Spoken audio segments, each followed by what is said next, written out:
ಹತ್ತಿ ಬೆಳೆಯನ್ನು ಹೇಗೆ ಬಿತ್ತುವುದು ಎಂದು ತಿಳಿದುಕೊಳ್ಳೋಣ. ಹತ್ತಿ ಬೀಜವನ್ನು 3-4 ಸೆಂಟಿಮೀಟರ್ ಆಳದಲ್ಲಿ ಮಾತ್ರನೇ ಬಿತ್ತನೆ ಮಾಡಬೇಕು. ಹತ್ತಿ ಬೆಳೆಯನ್ನು ಸುಮಾರು 60 ಸೆಂಟಿಮೀಟರ್ ಮಳೆಯ ನಂತರ ಮಾತ್ರನೇ ಬಿತ್ತನೆ ಮಾಡಬೇಕು. ಕಡಿಮೆ ಮಳೆಯಲ್ಲಿ ಬಿತ್ತನೆ ಮಾಡುವುದರಿಂದ ಮೊಳಕೆ ಶಾತ ಕಡಿಮೆಯಾಗುವ ಸಾಧ್ಯತೆ ಇದೆ. 60 ಸೆಂಟಿಮೀಟರ್ ಮಳೆಯಾಗಿದ್ದರಿಂದ ನೆಲದಲ್ಲಿ ತಾಪಮಾನವು ಕಡಿಮೆ ಆಗುತ್ತದೆ ಮತ್ತು ಹತ್ತಿ ಸಸ್ಯವು ಮೊಳಕೆ ಇಡುತ್ತದೆ. ಬಿತ್ತನೆ ಮಾಡುವ ದೂರ ಎಷ್ಟು ಇರಬೇಕು? ಇದು ಮಣ್ಣಿನ ಪ್ರಕಾರ, ನೀರಿನ ಲಭ್ಯತೆ ಮತ್ತು ಆಯ್ಕೆ ಮಾಡಿದ ಬೀಜದ ಪ್ರಕಾರ ಅವಲಂಬಿಸಲಾಗುತ್ತದೆ.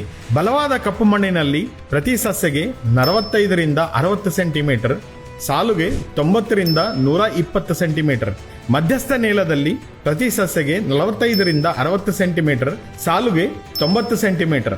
ಹಗುರವಾದ ಮಣ್ಣಿನಲ್ಲಿ ಪ್ರತಿ ಸಸ್ಯಗೆ 45-60 ಸೆಂಟಿಮೀಟರ್, ಸಾಲುಗೆ 90 ಸೆಂಟಿಮೀಟರ್.